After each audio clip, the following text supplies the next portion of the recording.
In today's video, I'm going to show you exactly how to disable a Trello invite link so nobody can join your board using a shared link.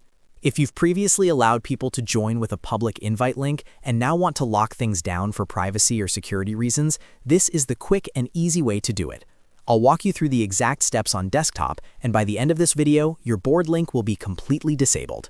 If this tutorial helps you out, make sure to hit the like button and subscribe to the channel for more simple and practical Trello tutorials. Alright, let's get started. First, open Trello and navigate to the board where you want to disable the invite link. Make sure you're logged into the correct account, especially if you manage multiple workspaces or boards. Once you're inside the board, look at the top right corner of the screen. You'll see a button labeled Share. Go ahead and click on Share. When the Share menu opens, this is where you manage members and board access. Inside this panel, look for the section that mentions the invite link. If your board currently has link-based access enabled, you'll see something that says anyone with the link can join. This means that anyone who has that link can access your board, depending on the permission level that was set. To disable the invite link, simply click on the option that says Disable Link, or turn off the toggle next to the invite link setting. The wording may vary slightly depending on Trello updates, but the key thing you're looking for is the control that allows link sharing. Once you click Disable or switch the toggle off, the change happens immediately. That's it. The invite link will stop working right away.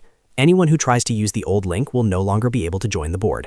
This is especially important if you previously shared the link publicly, posted it in a message, or sent it to a large group and now want to restrict access. Now, just to clarify something important, disabling the invite link does not remove existing members. Anyone who already joined the board will still have access. If you also need to remove specific members, you'll need to go back into the Share panel, find their name in the member list, and manually remove them from the board. Disabling the link simply prevents new people from joining using that shared URL. It's a quick security measure that only takes a few seconds, but can protect your board from unwanted access. If you're managing team projects, client work, or sensitive information, it's a good habit to periodically review your board sharing settings. Make sure invite links are only enabled when absolutely necessary. Once you're done inviting people, turning the link off keeps everything more secure. And that's how you disable a Trello invite link from your board settings on desktop. Quick, simple, and effective. If this video helped you, don't forget to like the video and subscribe to the channel for more Trello tips, productivity tutorials, and step-by-step software guides. Thanks for watching, and I'll see you in the next video.